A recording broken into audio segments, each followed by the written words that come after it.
Hey everybody, Jeremy here, and welcome to another haul video. And this time I am only going to be showing you guys Funko Pops, and that's what's inside of this box right here from Amazon, same day delivery. I got 4 different pops I'm going to show you, and I'm going to cut this box open and show you what I got. And then I'm also going to take a little bit of time to just talk about pops for a minute or two before we end the video. So without further ado, I got my knife. Let's cut this thing open. I ordered this very early in the morning, maybe like around 4 or 5 a.m. and it just got to me about 12 hours later. I didn't think it was going to take so long, but it usually doesn't. But maybe because since it's Sunday, you know, that happened. So let me get this off the table, take everything out one by one, and we're going to show you what I got. So first up, still trying to continue the Dragon Ball Z collection. This is Majin Buu, one of the figures from the latest wave of Dragon Ball Z Funko Pops. And if you look on the back of the box, you see you got Trunks, you got Gohan, you got Majin Buu, and you have Krillin. Strangely, I don't know why on the box they don't have Goku and they don't have Bulma, but whatever. I still have most of them. I don't have Bulma though, and I still don't have Gohan. So that'll be later on down the line. But here's Majin Buu, and look at him. He is looking pretty good. Now, I know a lot of people are concerned whether getting Pops from Amazon is worth it because you wonder if the box is going to be in good shape. And we'll see how the other ones are. But for this one, it's in pretty good shape.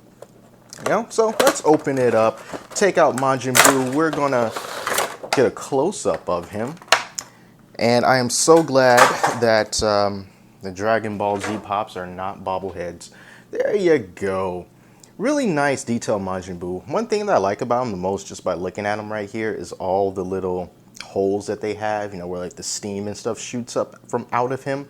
They got that on his arms, and they have that on his head, on the side of his head as well. Pretty decent paint, I guess. The pink right here on his stomach, it's not quite the same shade as the pink on his head. It's a little bit darker, but other than that, he looks pretty good. You know, he weighs a little bit more than your standard Pop because he has all that girth to him. But he looks great, you know, and he's got that great smile. I know that the chocolate Majin Buu was a Dragon Con exclusive. Dragon Con, which was actually, in Atlanta? And that's pretty much where I am. But I did not go. Not too much of a con person, to be honest with you. But yeah, big ups to anybody who managed to get the chocolate Majin Buu. All right, so let's keep it moving. Let's show off. Let's do this one next. Next up, we have Mega Man. These came out not that long ago. It hasn't been too soon, but it hasn't been too long either. And, you know, there's a bunch of variants to Mega Man. I know there's like a GameStop exclusive. They have I think different Mega Mans with different powers that he got from defeating bosses. And besides him, you also get Proto Man and Rush and Dr. Wily as well. And, man, I wish Zero was a part of it. That would be awesome. Give us a Zero Pop. Maybe there already is. There's Pops for everything else. I don't know. But this is just a standard OG Mega Man. And, you know, Mega Man is just classic, you know. Especially if you're around my age and you know that growing up, Mega Man was one of the most highly, drop the box, one of the most highly respected game franchises. So there he is, got his Mega Buster right there, good detail. They got the yellow in there pretty good. So far I've been getting lucky with the paint, you know, nothing too bad at all. I wish he was metallic. That would have been great as a standard Pop, not just a exclusive. You gotta get it here if you want the metallic one, but you know, just make Mega Man. He's a freaking Mega Man. You know, all this stuff is metal. He should be all glossy. But anyway, looks pretty good. You know, what can I say? You know, he's Mega Man. So add him to the collection. There you go. I'm gonna put you right over there. Let's do the next one. And I had to keep the companionship going. What good is Mega Man without Rush, his dog, right? His robotic dog. So let's get Rush out of here. Come on, Rush. I think this is going to be my first Funko Pop animal, I think. No, Simba technically is the first, I guess. But besides Simba, I believe this is the only animal I have. You know, they got that Pops Pets line out that I'm not really into. But anyway, oh God. Oh, good old Zero. I like Zero. You know, I'm a huge fan of dogs. I love dogs. I don't have a dog, but hopefully, you know, when I get out of here and, you know, get into a proper house, you know, hopefully I'll be able to get a dog then. I'll sneak one in past the wife. She'll never know. So yeah, look at these two together. You gotta have them both. There you go. Now, it is kind of weird that Zero is, well, technically he's taller than Mega Man if if you look at the ears. Without the ears, he's pretty much the same height as Mega Man. That's kind of strange, but yeah, that's how it is. So, Mega Man, Rush, Majin Buu, and last, and certainly not least, the pop that I actually was waiting to be released on Amazon before I got it, because all the other stores that I went into, besides GameStop, you know, I'm not paying that price, but all the other regular stores like Target did not have this in stock, so I had to wait until Amazon got it. But here he is. This is the Two-Face Impopster. Two-Face as Batman. I really do like this Impopster line. I think that this is very unique, and it's one of those things that will make me want to continue buying Pops, things that are unique like this. So I already have the Riddler Imposter. That was one of the first ones that came out. Poison Ivy is also available. Not too interested in that. But also coming up in the future, we've got the Penguin Imposter, we've got Scarecrow Imposter, and there's two different Harley Quinns. One Harley Quinn is like Batman, and then there's another Harley Quinn as Batwoman. So let's get you out of the box. Come on. Whoa, something weird's going on here. Hold on. Let me be gentle. Let me be gentle. All right. Yeah, that wasn't as easy as I wanted it to be. Ooh, yeah. I love that.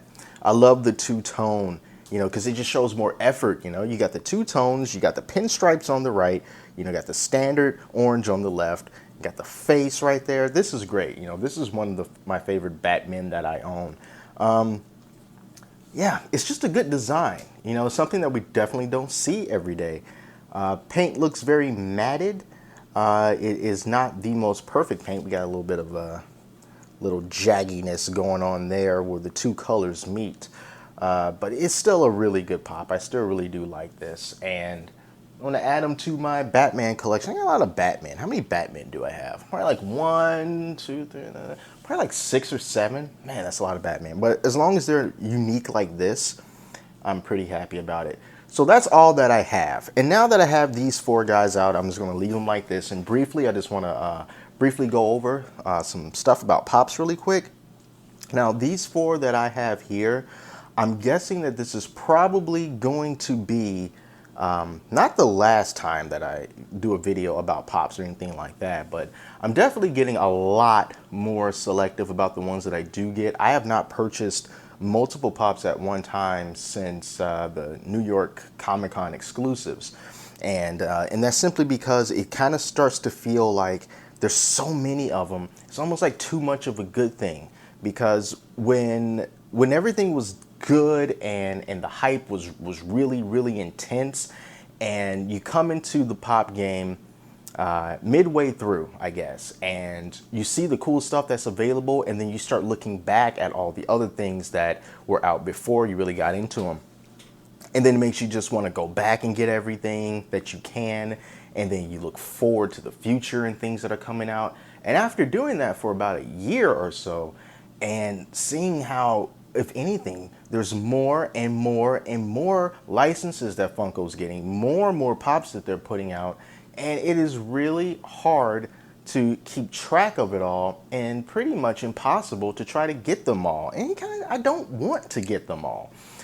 So because so many of them just keep coming out, and obviously room is limited, it becomes a thing where not only do you have to buy the Pops, but then you also got to buy stuff to put the Pops on. Otherwise, they're just going to be scattered all over the place. And I don't want them to be scattered, at least not in my home. I want them to be in a place where it's a clearly defined space for Pops and or collectibles. Right now, what you see back there is not nearly all the Pops that I have. There's probably about between 50 and 60 more behind the camera on end tables. And I don't want them to be there. I would prefer for them to be, on something like this. But something like this will require me to go out, buy it, build it, set it up. And right now, I really just don't have the time to actually do all that. I have such limited time already. So when I do buy Pops going forward in the future, I mean, it's just going to be the ones that I'm like, yo, this is something that's really cool and I really want to have this. So whenever the Two-Face Batman and Popster comes out, yeah, I'm going to be getting that one. But all the other ones, I'm just going to have to pass. I've passed on the Rick and Morty ones. I think Rick and Morty is great. I like Rick and Morty, but I look at it and I go, I like the property. I like the show. I like the pop figures. Sure, of course I do, but I can do without them. So it's going to be a cutback on these Pops from this point on, because it's too many. It's just way too many to really keep up with. Now, don't take this as don't take this as one of those gloom and doom kind of videos where some people talk about how Pops are dying. The trend is over, man. Jump off the ship. It's about to crash. Don't look at it like that, because the fact is there are very little things in the world of collectibles that can maintain their popularity over a long period of time. Are these things going to become far less popular than what they are now? Yes, of course they are. Of course they are. These things don't last forever, because there's not a lot that can. Star Wars has managed to stand the test of time, and even the super old crappy Star Wars figures that people spend a lot of money for, that's just unique to Star Wars. Star Wars can get away with that, and Star Wars pop figures may also be included in that. But as far as the vast majority of Pops, like these here, Mega Man, Dragon Ball Z, a lot of the TV shows that have Pops made after them, a lot of movies, like Suicide Squad and stuff like that. I have a feeling 10 years from now, they're not going to be high up on the list of things you wish you got back then. They're not going to maintain their popularity. Most things don't. So if you're into collecting Pops because you think that one day they're going to soar in value and you're going to sell them all and you're going to go on vacation with all the money that you made, don't do that. Do not do that. This is not one of those things, I think, that is going to be something that you should sink money into in hopes that you're going to get a profit a lot later down the line. You're going to be disappointed. And if you are buying Pops because you're just swept up with all the excitement of other people buying Pops, you really have to think about it, because this is a slippery slope. You get one, then you want to get two, then three, then four, and before you know it, you got a whole bunch of them. And if what was motivating you to get those Pops in the first place was just other people, and it didn't necessarily all come from you, then when they start to move away from them, and they will, you're going to start feeling like you're alone. You're going to start feeling like you acquired a bunch of stuff that now no one cares about. And you're probably going to grow to hate Pops. You're going to just get some, you're just going to develop an animosity towards them, because you're going to be like, oh, this money that I spent, now they're all worthless. Don't be that person. Only buy these things if you truly, truly are into them and you truly like them. Don't do it for the value. Don't do it because everyone else is doing it, because everyone else is going to move on. And you need to know that when they do move on, that you can look within yourself and look back at your collection and say, I know these aren't what they used to be, but I still like these things. They're still cool to me. It was fun while it lasted. But now let's move on to collecting something else that you like, no matter what it is, no matter how popular it is, whether it's a next wave of super popular action figures, or if it's like basketball cards that, most people don't care about anymore, but you can still buy them. Whatever makes you happy, go ahead and do that. So I just wanted to kind of get that off my chest to let you know a whole lot of Pops in my future, probably not so much. They're going to be scattered here and there and here and there and here and there. And other action figures and things like that are just going to pick up the slack for that. But yeah, think about that and let me know in the comments if you would like. What do you think about the whole pop thing? Are you cutting back on your pops? Has it gotten too much? Has it gotten to be too expensive? Are you tired of variant after variant after variant? Let me know so that we can kind of discuss and figure out where this whole thing is going. So that's all I got to say. Thank you guys so much for watching. Be sure to subscribe if you want to see more videos from me. And until next time, I'm Jeremy, and I'll talk to you later.